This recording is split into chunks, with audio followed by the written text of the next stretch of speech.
City News is brought to you by East Brewster Lawyers, Rotorua, celebrating 100 years of legal excellence and innovation.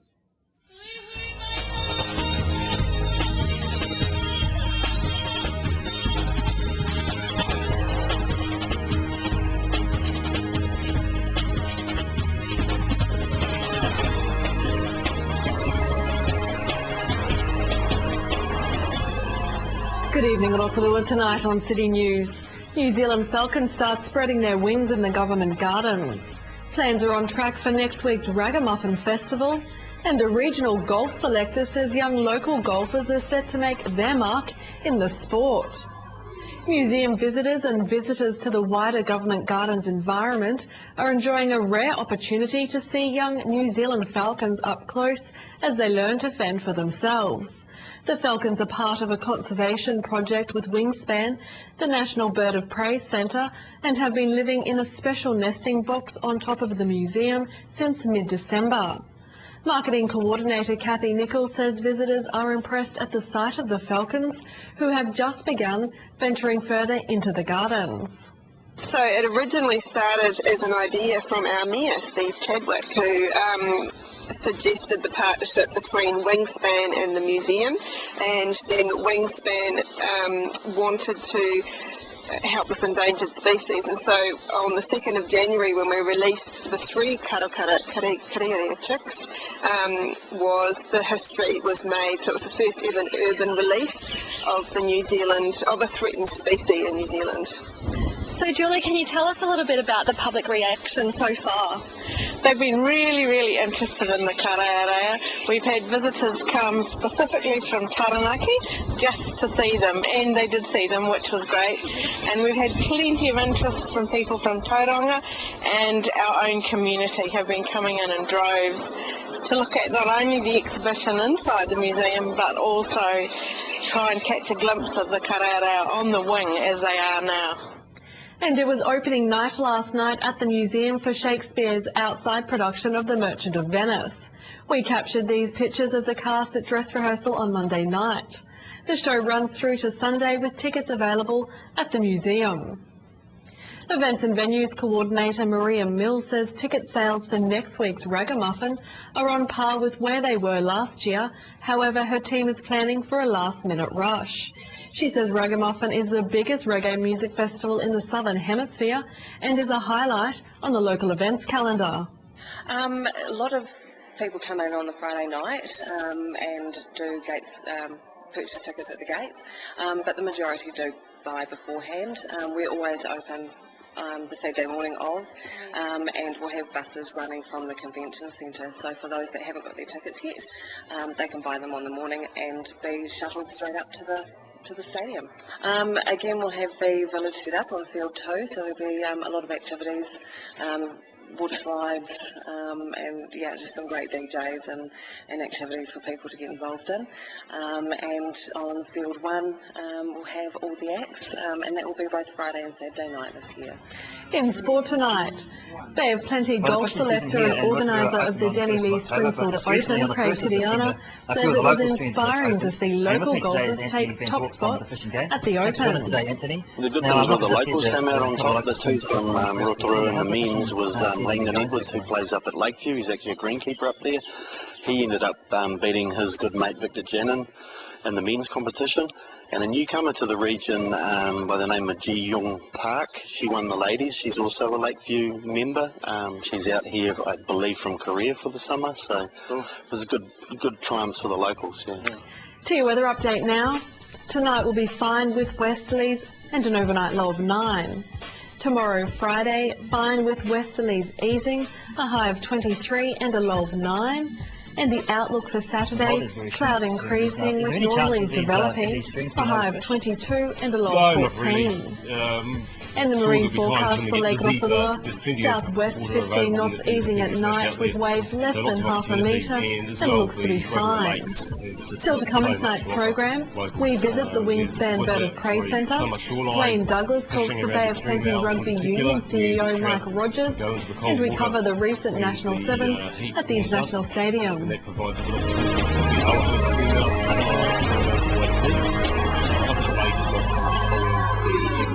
for and good to Is that why where streams meet lakes and things like that, there's always good fishing spots in those sort of areas? Is that the reason? Yes, and particularly over summer, Lake Rotorua in particular, the water heats up quite a lot, and the cold water coming into the lake out of the springs.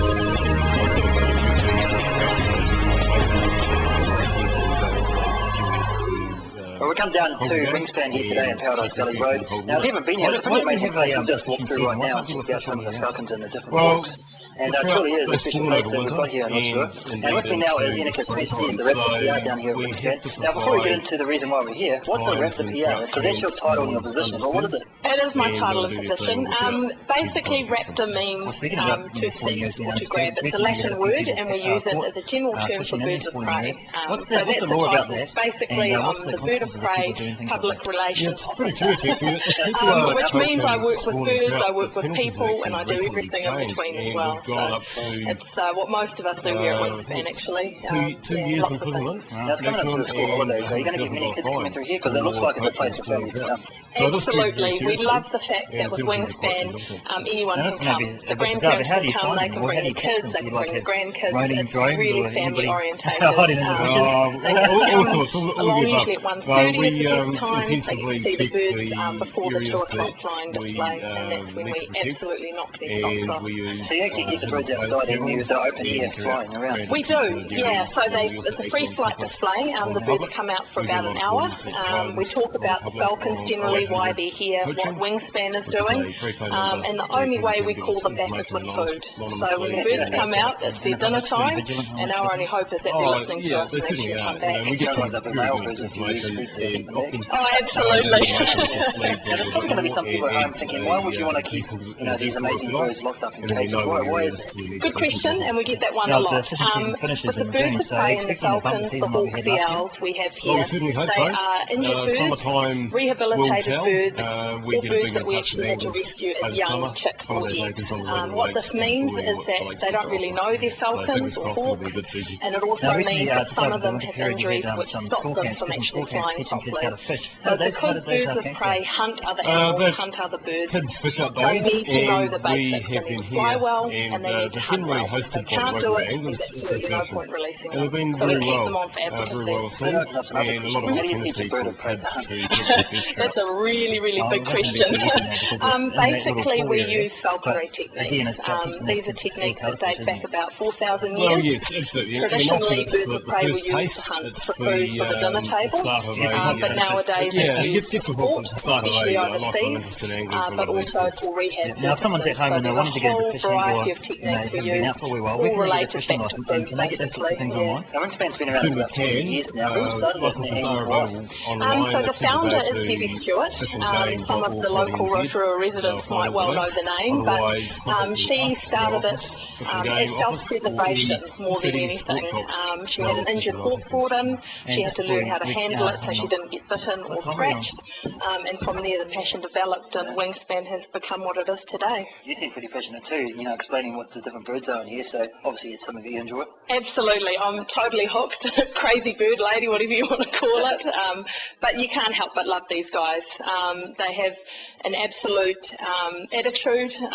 They're very self-reliant, self-sufficient, even though we work with them every day. There's no loyalty, no affection. They are wild birds that we have tamed down just a little bit. So they did recognise you, because as we're walking up here, one of the hawks squealed because they recognised you. Is that because you've been with them for so long and they actually know who you are? It is indeed, yeah. So that was Millie. I've been working with her for 3.5 years now, and she definitely knows me, knows my voice, probably to the point where she knows my footsteps. But it's not to be confused with love or loyalty. It's simply 2 o'clock or nearing 2 o'clock, dinner time, and exactly, I might have food in my pocket. So. Right, Inika, these guys look like moorporks. How old are they? Okay, so in here we do have the moorporks, or ruru, and we've got 2 chicks, which are the big fluffy grey balls, and these guys are about 1.5 months old. They've just been flying for about the last week, and then there's also Mum in here. So Mum is called Whisper, and Whisper was rescued when she was only an egg. And the neat thing about Whisper is that she doesn't lay fertile eggs, but we use her as a foster mum. So what we do is we give her fertile eggs from our other breeding pair, and in that way she raises these chicks as her own. and because they're not human raised, they can go back into the wild. So it's a really cool story and a really cool situation. Now, you said they're only a month and a half old, but they're almost as big as what she is. Yep, absolutely. So with birds of prey, they grow very quickly, and with moorporks, from hatch to first flight, it takes them about 40 days or so. Wow. So really quick. Falcons, you're looking at about a similar time frame.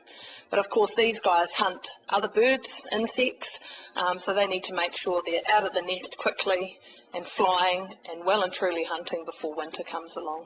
Well, we're going to go out and check out the birds in flight, so we'll see you outside and we'll do some filming out there. Sounds great. Perfect.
Taking the opportunity out here at the International Stadium to talk to the Bay of Plenty Rugby Union CEO about something that's kind of, I guess, dear to my heart too, and my whole being really, because one of the things I like to do during the winter months is referee rugby, mainly at the secondary school level, and I know for a fact, because of my involvement, that there are never enough referees, and it is a voluntary position, but it's a great opportunity to, for a lot of people, young guys and women, which we'll get into shortly, to keep their interest in the sport without actually having to play it.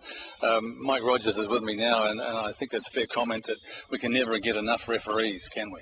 No, it's certainly something that we need to keep working on. And, we have a huge amount of rugby played throughout the Bay of Plenty, right from the junior level all the way through to secondary schools and senior level. We're talking hundreds and hundreds of games each weekend, so to be able to provide referees for all those games is a real challenge, and we do. We need more. In some ways, it's a bit of a nightmare every Thursday and Friday for appointments people to try and allocate, and it's very difficult to keep the coaches and teams happy and allocated with a referee, but not always possible. No, that's right. We do certainly have gaps in the whole appointment of games, and it's something we're working really hard on. We have some fantastic volunteer referees, but like you say, we do need more, and we certainly encourage people to get involved. And if you talk to the guys who are refereeing and the girls, they love it. It's a great way to keep fit, but equally, they enjoy being part of contributing back to the community. And I know it also, from my point of view, and my experience over the last, say, 4 or 5 years, and a lot of it here in the Bay, it's a social thing too. You get to know a lot of guys, meet a lot of new friends. Yeah, I think the referees have done a really good job. The local referees have sort of a philosophy of being a club. They want to be the #1 club in the Bay, so they sort of treat themselves just like any rugby club. And you're right, the social element is very strong in terms of the ranks, and I think they really enjoy the opportunity to interact with others who are involved in the game. And I've got to be careful how I word this, but there is, when it comes to refereeing, be it male or female, there's no age limit, is there? No, everyone's young in our game, so you're right though, that we've got young kids coming out of school who are refereeing games, but equally we've got some more experienced individuals who are doing the top end games. Older guys. More experienced, I still like that better. But no, there is a real range, and I think that's the beauty of the referees, that you can interact and be part of a club, as they call it, that spans all sorts of age grades. In the past, over the past few years, there's been the odd incident that's created a little bit of a, not a stigma, but it's put people off refereeing and getting involved because of the sideline stuff and over-anxious parents and over-enthusiastic parents. that aside, it is still a very attractive involvement, isn't it? Yeah, I think so. If you talk to the referees, I think they really feel like they're valued and they enjoy the environment. And you talk about the sideline abuse, and that's something that we're really working hard to eliminate from our game. And I think it's more than just a rugby issue. I think it's a society and a sport issue, because it's you see it across. And I think we all need to take ownership of that and work really hard to say, well, our environment, our sport, we will not accept that. And that can be an education process too, can't it, from the point of view of clubs, getting the clubs together, the coaches and the players. Yeah, I think everyone's got a responsibility there, like you say, to educate and say, well, this is the standards that we expect, and we want to create an environment where everyone's having fun, including the referee.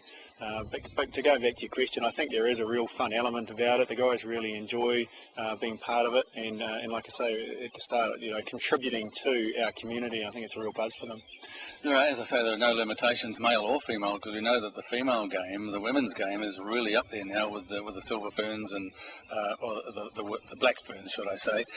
So women are invited to take part and become referees as well. It's growing, isn't it? Oh, absolutely. And like I say, there's some great pathways for both men and women to go on to the international and national stage. I think we're lucky at the moment. We've got 5 referees in the national squad, and that's the most in the country. So I think we must be doing something right in that regard. But equally for us, getting some more women referees involved and providing the opportunity for them to really elevate to go through to the Olympics, or whether, like you say, refereeing the Black Ferns. We've got them playing a series here in June next year, so it'd be great to have our women referees involved in those sort of opportunities as well. Just finally, I really appreciate your time on this one.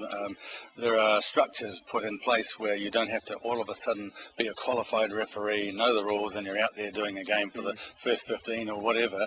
There's an associate referee situation or structure that helps guys and girls, young or old, get into the game more. Yeah, absolutely. I think the educational opportunities that we provide to support referees is really, really strong and well organised. And like you say, there's an introductory sort of opportunity through the associate referee, let them feel comfortable about their involvement and make a decision on how far they want to go.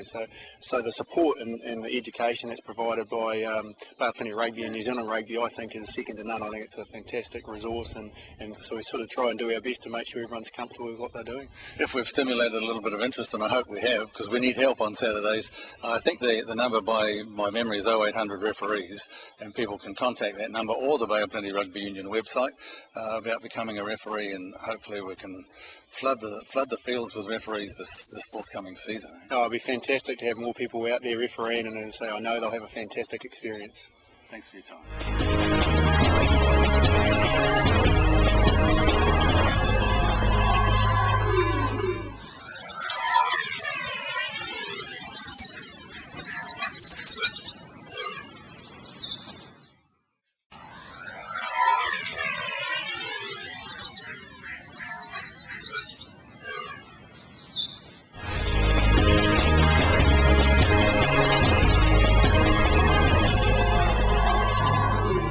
It's a pleasure here on TV Rotorua Sport to have Sir Gordon Titchens. This is a very important day for him, an important weekend, because he's got both eyes looking very intently at a lot of players out here over the course of a couple of days. You're summing up of it, Gordon? Yeah, it's a great tournament. The Nationals is every year, but it's also a great opportunity for me to find some players and to take into the World Series and perhaps launch their rugby careers. So you're looking for effectively about 4 players to join the wider training group, and any sort of standout stars out there, I suppose, for your purposes? Yeah, it's pretty close, really. There's a lot of standout players, and I'm certainly looking, Is it hard? Yeah, it is hard. It's always difficult. It's coming to the time in the finals now. There's a couple of players that are going to be on display in the next couple of finals that are certainly set as a possibility that they may get selected, may not, but they'll certainly know at the end of it today and whether they're in the side or not. And even more crucial, because you're setting your sights fairly much in advance, but obviously the Olympics. Yeah, the Olympics in 2016, so I'm looking for some really young players to groom, and there's some great opportunities for some of these younger players as well.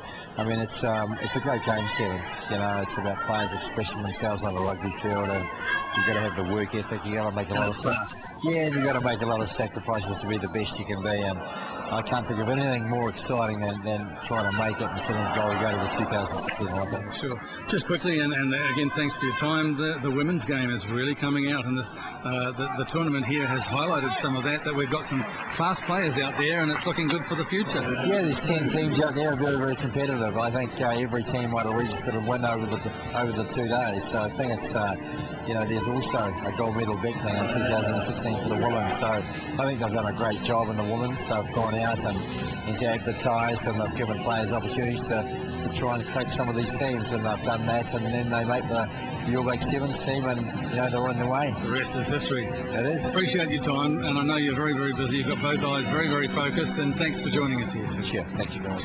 Well, having talked to CEO of Bay of Plenty Rugby, Mike Rogers, about refereeing and hopefully encouraged a few of you, we took some time out during the Sevens tournament, the Bailey's National Sevens, here to talk to a young lady who I met a few years ago. I've got to be careful, when I started refereeing, and Chelsea Gurr is with me. Chelsea has been out here refereeing some of the top women's games here at the Sevens. You've come a long way since we met. That was quite a while ago. And I'm sure you won't mind telling the viewers that you're 27 now, but you started when you were something like 15, Chelsea. Yeah, 15, I think. Fifth form at school. So. Let's go back a little bit and tell us how and why you got involved in refereeing. My dad referees. He has done for years, and so it's in the blood.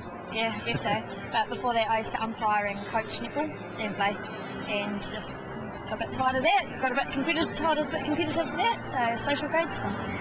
You've been around the country, obviously, and you're based in Canterbury now. Yeah. And you've come through the ranks, it's fair to say, to be doing this sort of stuff. What's it been like for you in terms of progress and enthusiasm, I guess? You obviously still have plenty of passion. Yeah, absolutely. You can't sort of get here without it. I just love it. Fair enough. It's taken me around the world, so... Yeah, tell us a little bit about that. That's been one of the highlights for you in terms of that journey. It's been a journey, so what are the highlights?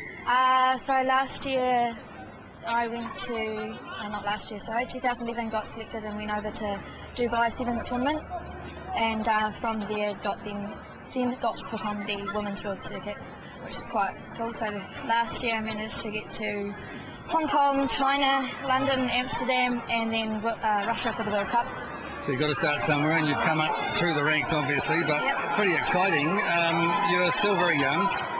What would you say to any young ladies now who are watching the program in terms of, well, I'd love to do something, and it's obviously worth it, isn't it? Look, for young girls coming through, there's so many opportunities to get out there. I mean, as I said, 2 years ago, not even 2 years ago, a year ago, I was just trucking around my club, and of course in the New Zealand ranks, but with the Olympics coming up, it is a great way of getting in there. Plenty to set your sights on too, and I guess the only other way to finish off our chat, and again thank you for your time, is the fact that you've got to, like myself in terms of refereeing, you've got to stay up with the play in terms of the rules as well. Correct, yeah, that does help definitely. That's not too hard either, local unions are pretty good nowadays. Having meetings every week and keeping up to date with that. As I say, any young girls or boys that are coming through, there's always so much support around here for us now.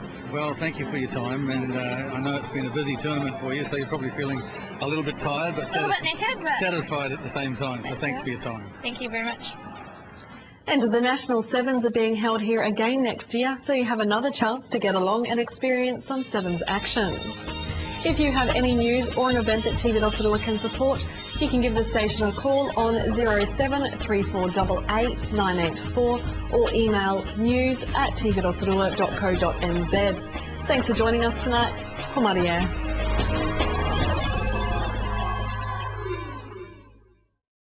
Supporting local content so you can see more of New Zealand on air. City News was brought to you by East Brewster Lawyers Rotorua, celebrating 100 years of legal excellence and innovation.